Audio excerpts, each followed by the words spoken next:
Hey friends, welcome to Shifting Culture. This show exists because of you, your curiosity, your care, your belief that deep, honest conversations matter, and it's also sustained by you. We're listener supported, which means that if you find value here, you can help keep it going. For as little as $5 a month at shiftingculture.substack.com, you'll get ad-free early access episodes, bonus shows, and reflections I don't share anywhere else. It's more than support, it's partnership. And I'm grateful you're here. So go to shiftingculture.substack.com and subscribe for as little as $5 a month. And now, on with the show. The best things in life are going to be the things you receive from God. And that means there's hope for you no matter what your circumstances.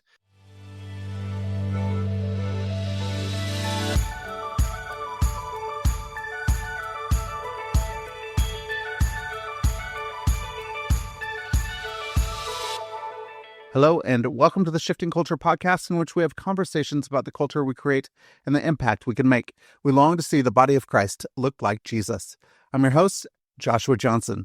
Today, we're getting into the raw, unvarnished terrain of human longing, that aching space where despair meets unexpected grace. I'm excited to welcome back David Zahl to the podcast. He isn't here to offer another self-help platitude, but to explore something far more profound: how we find relief in a world that constantly demands more, faster, better. Imagine grace not as a churchy concept, but as a radical interruption, a surprising breath of fresh air in a culture suffocating on its own expectations. We'll talk about play, productivity, regret, and those moments when God whispers, "You are more than your achievements." This conversation is a map for the weary, a compass for those feeling crushed by life's relentless pressures. We'll explore how grace shows up in unexpected places, through music, through suffering, through the simple act of truly listening. If you've ever felt overwhelmed, stuck, or like you're perpetually running on an endless treadmill, this conversation is your permission to breathe, to rest, to receive. So join us as we figure out what it means to be human in a world that rarely slows down. It's my conversation with David Zahl. David, welcome back to Shifting Culture. Really excited to have you back on. So thanks for joining me again. Oh, it's such a pleasure. Thank you for having me, Joshua.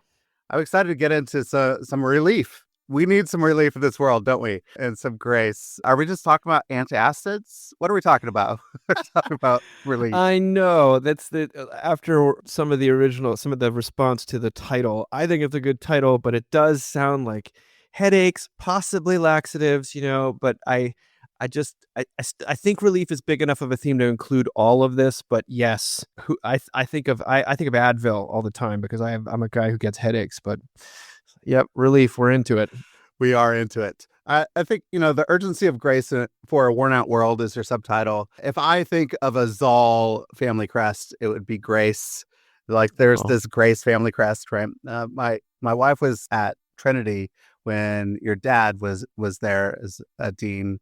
And he was known as the grace guy. And she talks to me about the grace that your dad constantly talked about. So it feels like grace is a Zahl family crest. What is grace for you? Because there's a lot of understanding or misunderstanding. People think different things about grace. When you think about grace, what are you thinking about? Well, right now, probably because I've just written this book, I think about relief. I think it's sort of the extent to which I find relief in my faith is usually the extent to which God's grace is present. It's not meant as a substitute for Jesus in any way, but I think relief, that's one of the reasons I use the word relief in the title of grace. But as you mentioned, there's so many different ways to define grace. It means something very different, to a Roman Catholic than it does to a Baptist, but it also means something different when you're talking about like a dancer, as opposed to, a prayer you say before dinner. The ways that I describe grace as there's a bunch of different, like when I was a youth minister, unmerited favor was a big description for grace. And I still like it. I think I kind of like unwarranted generosity as well. I think of grace as a surprising and positive interruption, or you might just say an interrupting surprise of a positive nature. There's all sorts of ways to talk about it. Non-contingent compassionate alliance is another good one. One-way love. I like to go around and collect these phrases. So I'm happy with the word grace being somewhat elastic, and yet as if there's no relief involved, then I'm wondering if we've wandered off the reservation of grace. So then what is relief? So then let's go talk about what kind of relief are we looking for? This world is heavy at the moment. Like we feel like it's heavy. And we're seeking relief in all sorts of different things that provide very simple releases, but are not lasting effects. Like it's not a lasting relief. So what are you trying to get at? What kind of relief are we seeking? Again, relief is a big word too, like grace. It's a great word. I think it can do a lot of work for us for that reason. I think, a lot of relief most immediately is usually the feeling of some kind of pressure being removed. That is what it most directly, if you go to the dictionary, that's what relief tends to have to do with. But there's a little bit more to relief than that. Like I talk about when I was in fourth grade, Hurricane Hugo hit the town where we lived in and like destroyed everything in Charleston, South Carolina. And we didn't have school for, a month and no water and all that stuff. And then the government coordinated relief efforts. And those were not just meant to remove pressure, they were meant to deliver, to sort of help.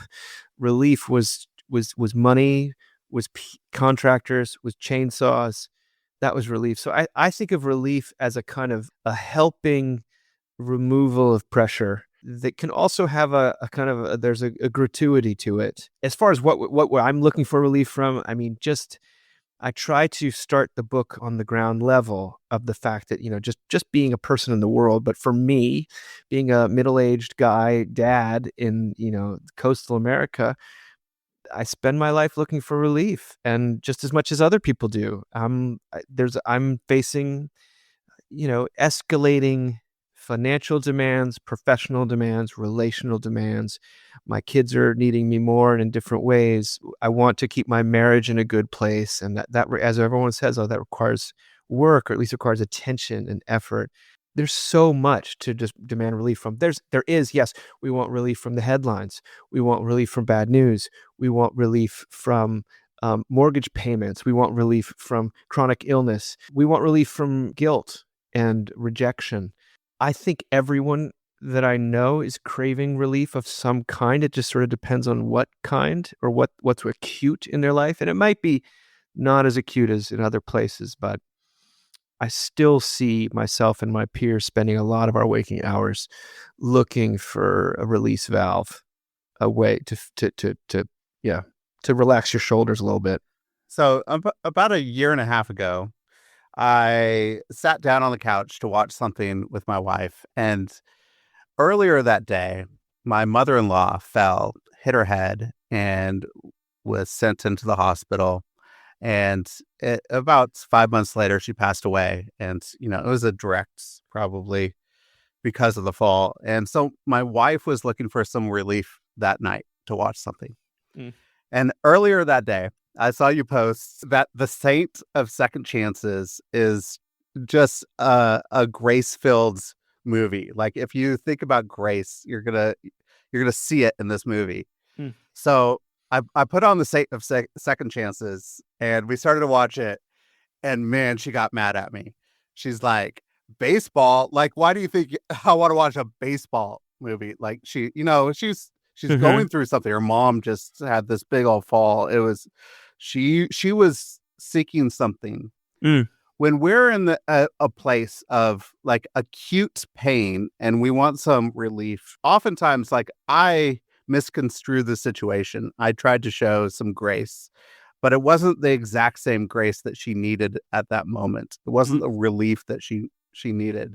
How do we not just give grace to ourselves, but how do we see what others need and what kind of relief is needed at the moment? Yes, I mean, because a good movie could be a distraction. Is that always relief? I don't know. It can also turn into something that's challenging. It's a question of discernment that is going to vary from person to person. I would imagine that those we love, there are probably more cases of you knowing the right thing than there are cases of you not knowing the right thing. Just knowing, what she really, if I know my wife, I know that when the kids have run her ragged, or when she's under the gun about a bunch of different things, she needs alone time, and that's relief for her. And that's not a rejection of me. That's simply where she recharges. She's a bit more introverted. There have been times when we both need relief at the same time, and that can be a challenge. That's just what relationships are about, I guess. So I think there's a real discernment. I mean, as a Christian, I believe the Holy Spirit can direct our movements in various ways and give us good ideas or bad ideas. I think when in doubt, grace does not look like control. I think and when when a person is suffering and our attempt is to fix, monitor, scrutinize, lecture, etc., that is almost never received as grace. So I can sort of I can kind of, or relief. I can almost tell you more what it doesn't look like, but what it's going to look like to someone in that moment is going to be different for everyone. That is interesting. I think what we tend to do if we go into a community, go, hey, there's a lot of broken things in this community. We want to go in and fix it. Even if we're a part of this community, like this community is broken, I want to fix it. But oftentimes that doesn't bring about the relief that is needed or the healing that is needed in the moment. Yeah. What do you think helps rather than going in to fix? Is there a different posture as we go into a place? Yeah, I think that you go in to listen and to attend rather than with an agenda. Any kind of agenda is almost always perceived as a judgment by people. If you show up and you're just there, that is the beginning. That's a huge, huge step that a lot of people don't take. What often happens is, as you mentioned, we need to feel like we're being useful, and maybe that's married to maybe we really want to be useful, but that we get in our own way of providing relief because we're almost like telling people what they need rather than allowing them to tell us. Not that people always know what they need. In our zeal to help our neighbors and to help them with the burdens they're carrying, sometimes we can add to those in ways that are pernicious but also unintentional, though sometimes can be avoided if we were just to keep our mouths shut for just 5 more minutes before we started acting, you know? I agree. It would be nice to keep our mouth shut for just a little while so we could listen. I really want to dive deep into one of these chapters that you have, and I want to do it through the lens of you and what you resonate with. Like, this is the thing that I need relief from. I'll just name the chapters so that we could say, hey, these are the types of things that you're talking about in your book. So relief from deserving, from regret, from rejection, from control, from guilt, from status anxiety, from keeping up, from productivity, and from captivity and death. Which one, as you were writing this book, is something go, oh, that's me. This is the place that I really need relief from?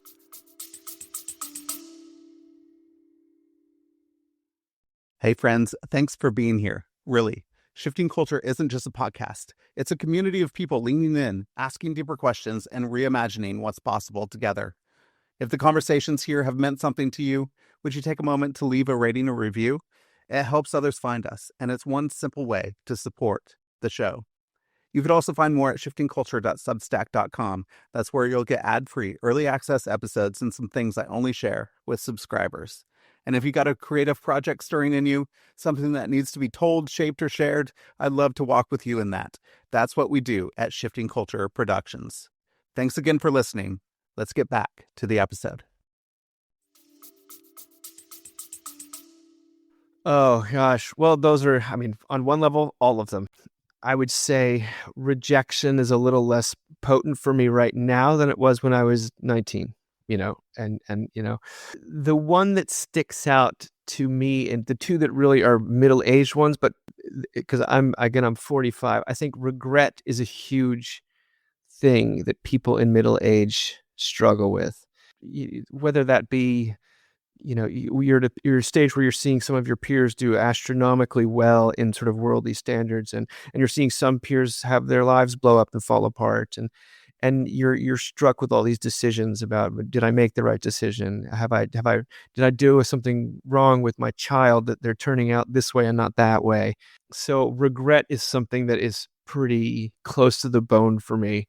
I mean, keeping up is another one. That's one that sort of sounds like it's, oh, what do you mean keeping up? Well, the feeling of needed to continually be producing and staying busy and getting faster and faster and not fall behind is a huge one. But regret, I think, is the most emotionally immediate one for me.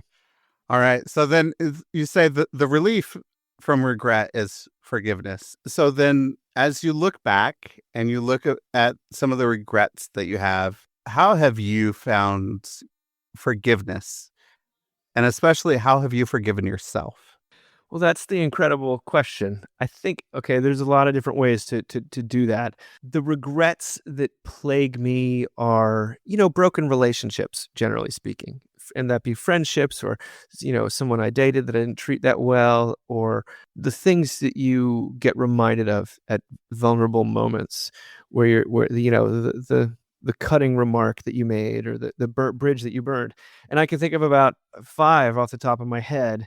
I have a tendency to re-narrativize those incidents. So, say I had a falling out with a friend 10 years ago, just hypothetically. I have a tendency personally to re-narrativize that as being I was terrible and I was categorically awful to this person. And I have no patience for myself, and barring a direct act of God, there's no forgiveness for me. There are a couple different ways that forgiveness can work out. I tell the story of going to approach someone with a regret, with something that I said that was very alienating and hurtful, and asking for forgiveness, making amends. That's what they call it in recovery programs. And that can be a very powerful way. I think another way, though, is to also, God gives us pictures that are sort of God's eye view of being like, actually, you weren't only acting out of self-interest. There was fear. You were actually a pretty good guy. And remember, you've edited out of the situation about 15 different factors that were also going on. And here are some other pictures. Someone sent me a video of myself with my children at a time that I remember as being very difficult and strained because one of the kids was going through a very hard phase. We're having to do in therapy and interventions with this child. And I remember it as being nothing but negative or just stressful beyond belief. And I wish that we'd caught it earlier. And someone sent me a video recently of us around that stage, and we had smiles on our faces. The child in question looked happy as could be. And I had remembered the pain without remembering the beauty. And what I saw in that was actually that God was present in my life at a time when I'd sort of written him out of the equation in my own regret, because regret becomes a narrative. So those are heavy things to talk about, but I find that grace, usually that God looks at us not with condemning eyes, but with forgiving eyes, which takes into account the whole truth of the thing. For me, that I'm drawn to that aspect of the faith because everyone carries the burden of the past, and that for me, these are tiny things. I mean, there are people in the world who've hit someone with their car, or have committed some genuine crime and struggle with a huge weight of guilt or just regret. And so, but those are some of the ways of recontextualizing, making amends, and seeing a kind of a God's eye view that there are ways in which God was at work through what I view as only a negative thing, and that God did something good. And the truth is, the child I'm thinking about right now is doing amazing. And, I had to be reminded of the trial because now I'm focused on a different child. How do people help in that sense? How do people come around so that you could see what was really happening, the stuff that you have edited out, the things to remind you of the goodness of God in those moments? It helps if you have some relationship with a spouse, with a pastor, or with a friend that you can be honest about.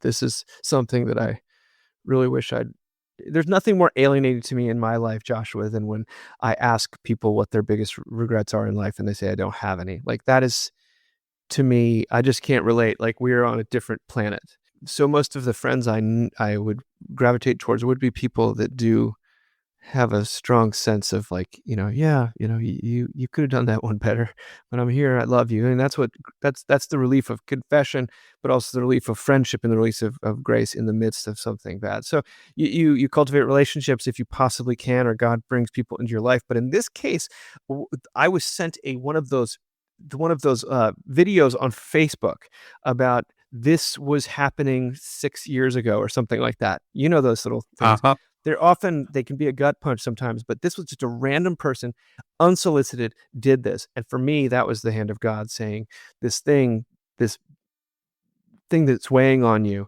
you don't quite see it as clearly as you think you do. It's just beautiful to have some of those moments to actually recontextualize and say, oh, maybe I have it a little bit wrong. And there was some goodness in there. I think when you're talking about keeping up and productivity and just getting, the thing and making sure that you're keeping up in this fast paced world, it feels like we're unmoored. It feels like we're destabilized because we can't keep up. It's so fast. Where have you found the ability to have some roots, to get some rootedness and identity, belonging, to know where you stand so that this feeling of I can never keep up can be pushed aside to know, okay, I am okay Mm. right where I am? Yeah, that's a great question. The acceleration of modern life it makes us crazy. And I think it is not a recipe for spiritual well-being. And the ways in which I've found resonance in my life, that's because that's what I talk about as sort of resonance being part of what we're a rest. It's not so much in slowing down as experiencing great art. I think art can be a way that sort of you feel encapsulated, that you feel gripped by, that sort of stops you in your tracks, and anyone who's listened to a great song or seen a beautiful painting or just the sunrise, or, they know what it's like to be like grabbed by something. That's a rootedness. I know this is maybe a hackneyed answer, but I'm just going to say it. My church is a wonderful church, and it's a liturgical church, and we follow the sort of slow, deliberate rhythms of the Book of Common Prayer. And that I find in that language, there was maybe a period of time in my life where I found it boring. Now I found it to be an anchor, and that it creates space. It opens up space. Relationships is probably it would be another term for it. But for me, I honestly have to say, like, this is why I'm so drawn to music in a lot of ways. It's why I'm so drawn, and I'm a huge music fan. It's why I'm always interested in great stories, to be absorbed by a story. People know what that's like, and they know that is immune from keeping up. You don't want to speed through a story that's really good. You actually feel like enclosed by it in a very beautiful way. I don't know if children have helped me. People sometimes say children are so in the moment and they help you sort of be present where you are. It's like, I don't know. Most of my kids, like, I love my kids so much and they teach me so much, but there are many times where they're on a treadmill that I find myself now on, or they're the source of the acceleration that I need to kind of ground myself from. And the outdoors is a big part of this. Awe that's one of the buzzwords today, but it's anytime you're in the presence of awe or of God in that larger sense, you stop. So Acts chapter 2, early church, the very first church, talk about awe and wonder. I mean, awe is there right from the beginning. People, I think, often think, okay, these are the basic things that the church was doing at that time, but they always skip over awe and wonder. Huh. And I think that, as we bring back the awe of God and the beauty of this world and the awe of creation, I don't know, it brings me into a place of I'm here and this is just amazing. God is incredible. It just brings me back into this place of awe that helps me personally all the time. So it's not just a buzzword today. No. It was a buzzword 2,000 years ago. I'm here for it. I want more awe in my life. That's right. You talked about music and story that really help you get resonance and rest, to stop from always having to keep up. Can you remember or a song lately that has helped you do that you had to stop and let the song wash over you? So Robbie Robertson died about a year ago. Hmm. He was the chief songwriter for the band. He has two or three different solo albums that I absolutely adore. But for some reason, his very first solo album, which was U2 is on it, and Peter Gabriel's on it, and a lot of the same producers. It was kind of a left field, almost synthy record. He's got a song called "Fallen Angel," which is about the death of the guy in the band, and it gets underneath. It scratches where I itch. I guess I can't hear it enough. That song is so beautiful, and it's otherworldly. There is awe to it, but there's also an emotional content, an emotional key that it's in that can take me out of whatever pettiness is occupying my mind. So, and the band also have a song called Acadian Driftwood, which has become a favorite where they trade verses and stuff. And the last waltz, there's a version that didn't actually make it into the movie, but I find that to be an immaculate piece of songwriting that I sometimes have to pull over and listen to it. But that's where I've been listening to a lot of Robbie Robertson recently. I know that there's a lot of times when this is what I need. Music does something to us. It does something to your brain. It actually fills your brain in ways that other things don't. And so music is really important, especially in the healing process and the rest process for us. One of the things you write in your book, you have a whole chapter around play as providing some relief. I think this is a very underserved notion, especially in the Christian tradition. We don't talk about play or the theology of play very often at all. I've been trying to find people to talk about the theology of play so I could interview them for my podcast, and I'm having a hard time finding people to talk about that. Why is play important? How does it provide some relief for us? Well, most of what we undertake in a world of kind of acceleration and demand and pressure is the things we spend our time doing are always in order to get something, to produce a result. And this is how childhood goes for more and more kids, is that the extracurriculars you're involved with have to further you in some way. They have to contribute to your growth. They have to get you into the next school.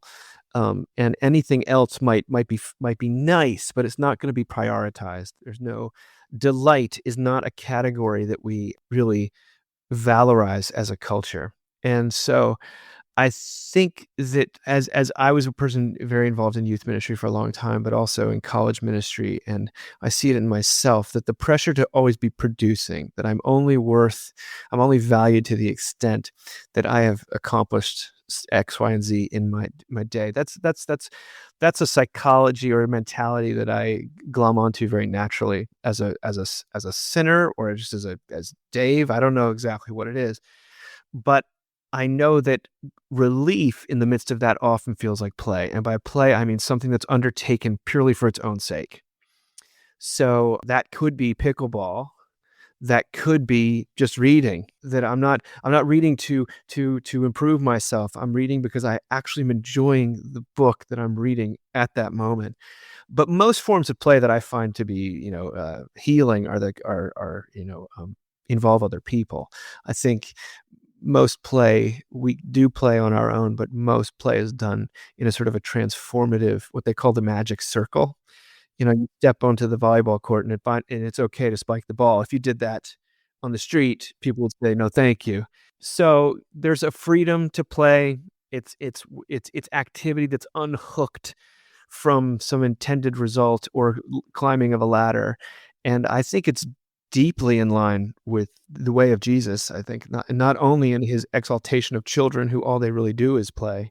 The way Jesus operated, at least from my reading of scripture, is not as this incredibly calculated chessboard of moves from, A to B in as few steps as possible. I feel like he was doing what was in front of him, and he freed people to exercise their God-given gifts, and which I have a lot of to be motivated by delight in the things we do rather than earning or approval. Those are always the things you're going to do better anyway.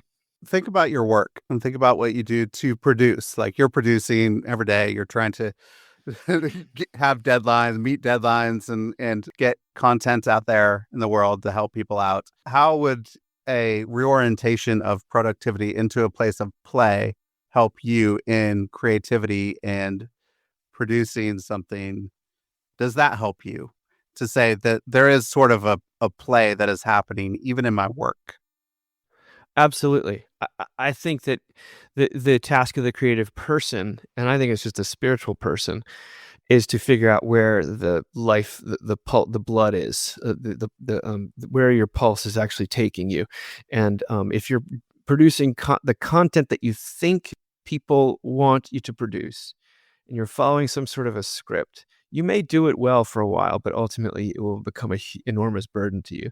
That's why being a writer, being a podcaster, you have to somewhat follow where your heart is taking you and what interests you, because that will always be more interesting to other people. I have to figure out, in the work I do with Mockingbird or the work I do with writing, some of this play stuff was like, that was very interesting to me personally. So I wanted to pursue it, and it had borne all sorts of fruit in my own life. So I was genuinely interested in it rather than what it could do for me. And I think that shows. A lot of people who've read the book like that chapter. It can be exhausting though, because you have to pay attention again to yourself and to what's actually capturing your interest, as opposed to what you think should capture your interest or should capture your time. You have to figure out, well, what's my heart actually responding to, and to trust that somehow God is in that process. And then you build from there rather than some intended result that usually isn't going to happen anyway.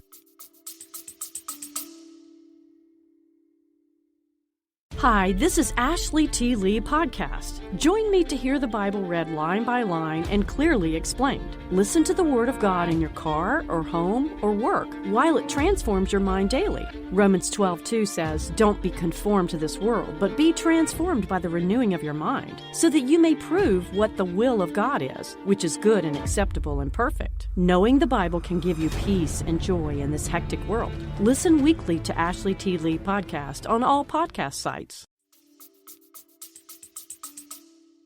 How do you navigate that? How do you figure out, oh, this is underneath the goal that I have? Like, this is where I want to move towards. This is my desire. How do you figure out your desire underneath the false desires of the world that's on top of your true desire? All the pressure, all the should, all the law. Yeah. Well, it usually involves talking it out or writing it out. Sometimes some of us, I'm a kind of person that sort of finds out what I think when I write it down. It's a matter of attention. And, I'm a person who's had great friends and a few therapists in my life who've helped me get back in touch with my inner child, or just what's animating me at times when I've gotten lost. It's not always clear. One of the great things about play is there's freedom to it. You can make mistakes. The stakes are low when it comes to play. It's not life and death. And so I guess I find it's always a matter of paying attention to. So like if I'm telling stories of grace in the book, and there's a lot of stories, a lot of illustrations, I'm talking in my own life, talking about other people's lives, talking about, music and movies and books and things like that. And even theology, it's got to be something that hits my heartstrings. It can't be something that I think people need. The first criterion is whether it speaks to me, and then you get to the intellectual side of, well, does it make sense? Does it fit? Is it too complicated? All of those things. But if it's moving the needle inside my spirit, then I'll begin with that. But there are times, especially as Christians, I think we were brought up with so much in our head about what's right and proper and appropriate and glorifying to God and what isn't. And that can become an inner game of tennis that can be very stifling to people. And I think that most of my favorite artists, Christian or not, have been able to cut through that to something truer. And that's usually where the interesting things are happening. So it could be that, so-and-so is doing a podcast about, submarines. I don't care about submarines, but they care about submarines. And all of a sudden I can't get enough of submarines. It was like in college, someone told me that originally, like, don't take a subject, find the professors that you resonate with, and then take whatever classes they offer. And that was a great rule of thumb, which I think translates into the same thing. Like a writer. Oh, he's writing about, architecture in 16th century Spain. I'll go along. We'll see how it goes, That's interesting, not just for artists, and to say, hey, once we dive deep into the annals of what our desire and our wants are, we're going to actually produce something that is true and honest, and people are going to resonate with that. Yeah. I think that it helps in all of our communal relationships, the relationships in community. Because if we're constantly moving in a space where I'm going to just give people what I think they want, no real connection takes place because we don't hear our true selves in community. How have you found the communal aspect of diving into who you are and revealing yourself to be healing in community and to be more connecting? Well, I really do think it's true that the more specific you go, the more personal you go, the more universal it becomes. I remember hearing the essayist Leslie Jameson tells all of her writing students is like, get specific. And you think that the more specific you go, the more you're going to exclude people. But you find if you get specifics about the things that really occupy you, it actually like burrows down to a bedrock somehow that resonates into the hearts of other people. I see this most profoundly at our church when a sermon is given in which some sort of real pain is talked about, mentioned, unearthed, described, forgiven, that people will come up to you and say, how were you in our bedroom last night? And you think, I wasn't. I gave a very specific example that had nothing to do with you. Yet somehow we are now closer as a community and we are pulling in the same direction. There's I think it's not totally false, but a faulty notion that in order to foster community, you have to speak to people as though they are a group. But actually, I think it's the opposite. You speak as though you're speaking to single people, and all those single people sort of realize that the same truth applies to them, or that the same description fits them. So there are a couple points in the book, Joshua, where I was hesitant to be like, oh, this is a little too personal. Like I'm talking too specifically about Peter Gabriel for like 2 pages here, or I'm telling a whole. Okay. I assigned to an 8th grade language arts class, I assigned a Peter Gabriel song to them, and I say, I want you to continue the story. Like, okay, 8th graders, I was having them listen to Peter Gabriel and do an essay on him. So go. It's okay. He's unbelievable to me. Yeah. Yeah. I just follow the strands and to see. I knew that if I could get at some emotional truth, it would exceed whatever my own experience was. So those are the risks I took. I took more risks like that in this book. It's a shorter book than other books I've written, but there's probably more of myself in it because I knew that grace is such an important message, such an important reality, such an important force in the world. If I tried to come up with formulas or talk about how grace has impacted other people rather than the way that I've seen it impact both myself and the examples in which I have seen myself, I knew it wasn't going to translate. And so, yeah, it's an amazing thing to think that the more specific you get, the more something will resonate. But it allows people more space, more entry, I guess.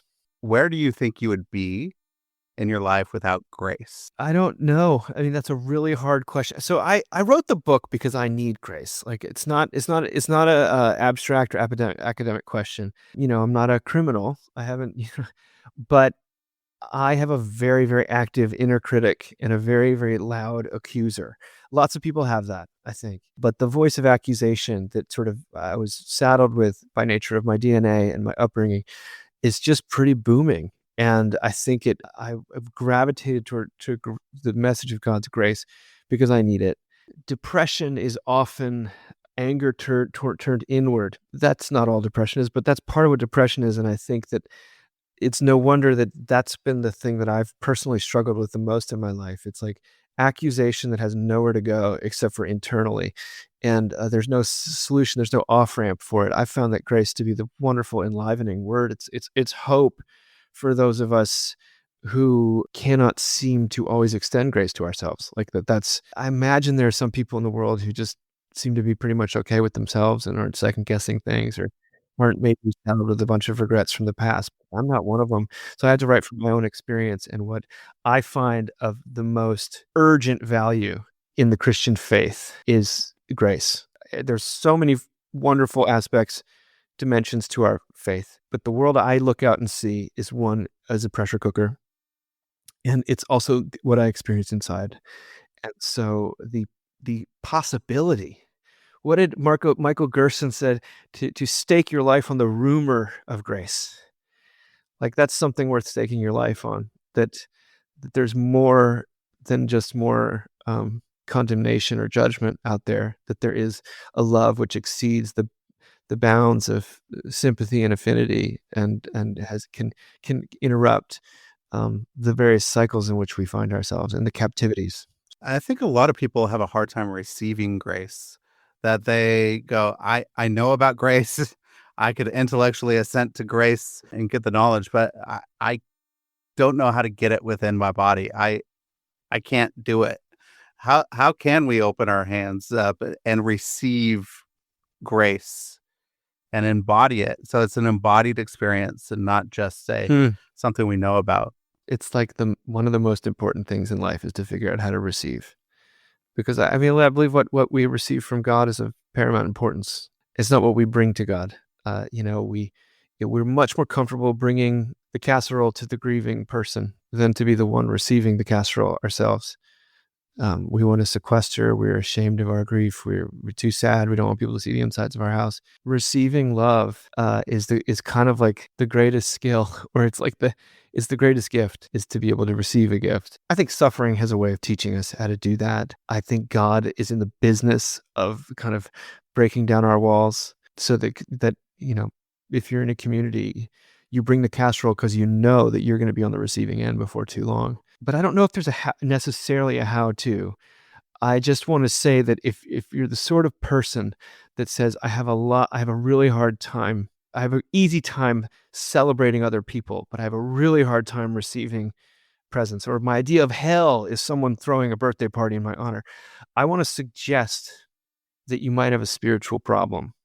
And that's that's an uncomfortable thing, especially in a world where we're kind of trained and socialized to think, well, that, we want to be serving others and we want to be other-centered. And I think that's, of course we do. But if you've built up walls that are so high you can't receive love when it comes your way, you're in trouble. And that's again, urgent. There's an urgency to grace. Just try being married to someone who cannot receive love. Those marriages end. That's the answer.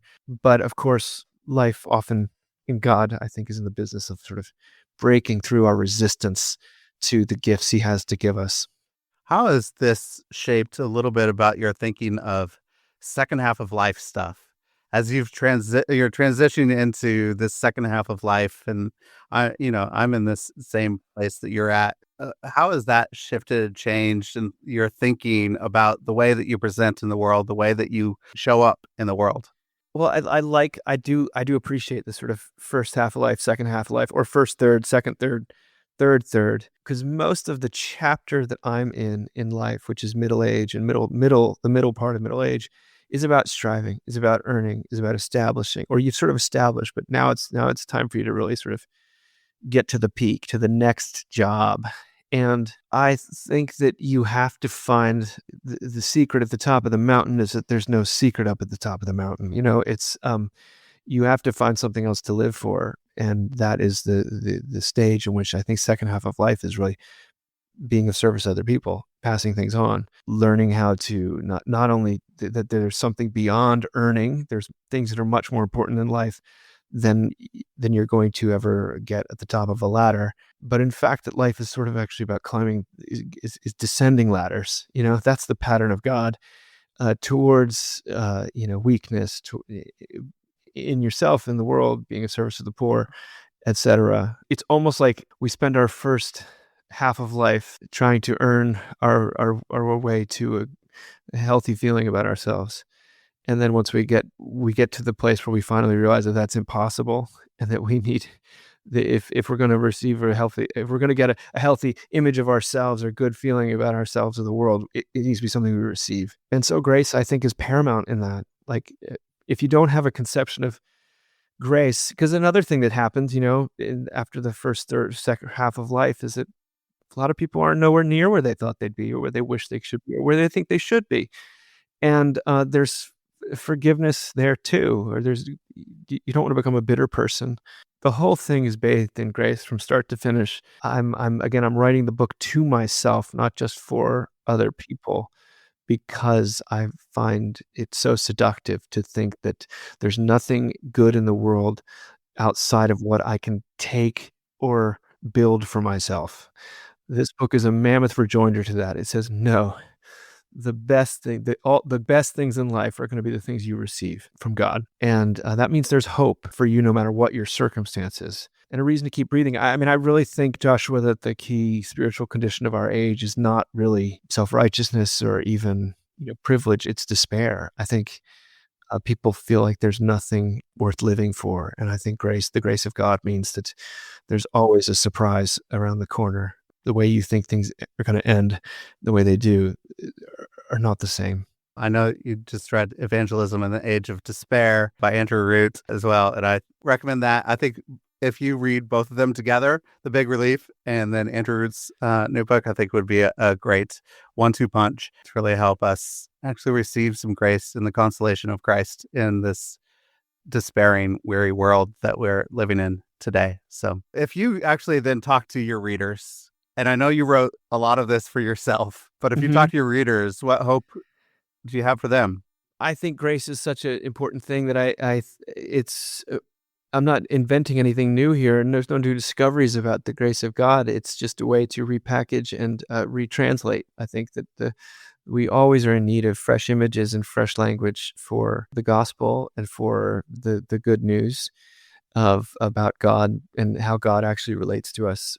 That's what this book is meant to do. It's not really meant to relitigate a bunch of Christian arguments or things like that. It really is like, hey, this is the best thing there is, and this is what we have to offer.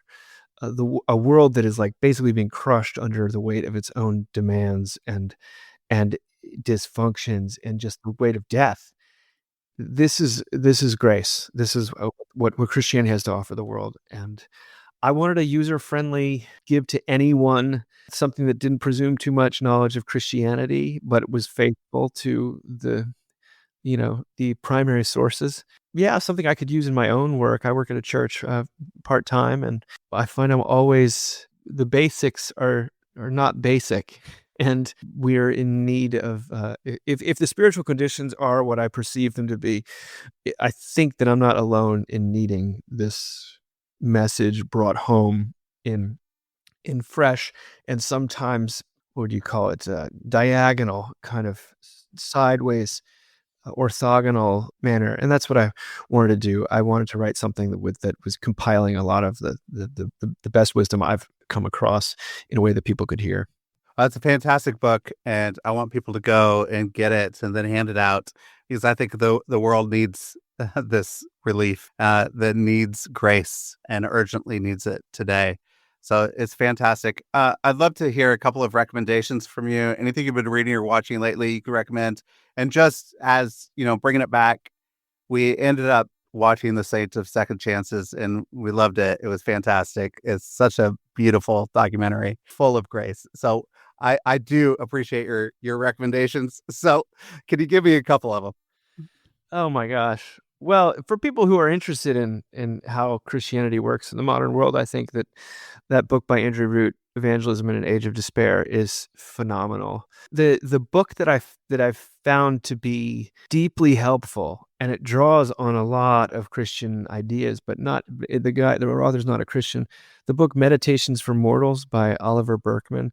It runs a little more parallel to my last book called Low Anthropology, and he's someone I've gotten to know a little bit. But I think that the book itself is an enormously compassionate take on the demands, and there's a lot of grace. Or almost like the rumor of grace is through that book. I found it to be really helpful and cool. Stuff I've watched recently. I don't remember have people seen the documentary Daughters? Did I mention that last time I was on here? No, you didn't. I don't think it was out yet. When the last time you were on? Okay. That is a very, very, it's about daddy-daughter dances in prison, in maximum security prisons. And that has stuck with me as a very, very powerful picture of what grace looks like. It's grace towards the kids, grace towards the men, and it just will leave you in a pile on the floor. Yeah, I'm trying to think if there's anything like that's blowing my mind as we speak. I was watching Severance, but that's just interesting and kind of labyrinthine. I don't know if it's one of those things that completely remains to be seen whether or not it's actually going to work or be pulled off. We could all look back and be like, "Oh, that was a mistake," kind of like Lost or something. That's all right. The journey, though, is fun. It is. I am enjoying the journey of Severance, and Me so too. who It's knows? absorbing, right? When we talk about being absorbed by a story, you're kind of sitting there really enjoying it. I think for folks who want more devotional music, John and Valerie Guerra are two musicians in Austin, Texas. It used to be in Chicago, but John has a new record coming out called Jesus. It's just called Jesus. The first single is called "I See the Birds," and that has been giving me life. It's really him just interacting with the direct words of Christ, in a way that's not hokey in the slightest. It's full of all the kind of vulnerability and drilling down that we've talked about in this podcast. I could not recommend that higher. So those are some thoughts. Well, check it out.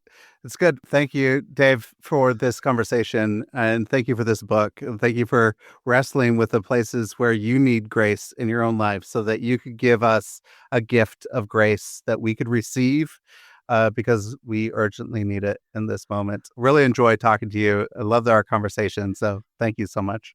Thank you, Joshua. Thanks for having me.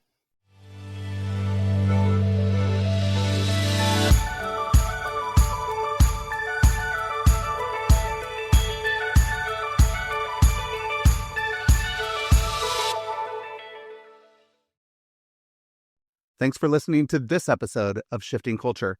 This show was edited and produced by me, Joshua Johnson, at Shifting Culture Productions. If you're enjoying the conversations, consider supporting the work by subscribing at shiftingculture.substack.com. For as little as $5 a month, you'll get ad-free early access episodes and other exclusive content delivered straight to your inbox.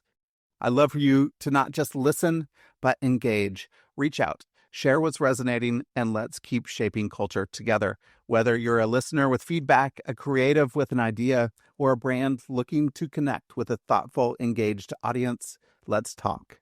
If you're interested in advertising on the show, I'd love to hear from you. Contact me directly for rates and availability. Until next time, let's keep shifting culture.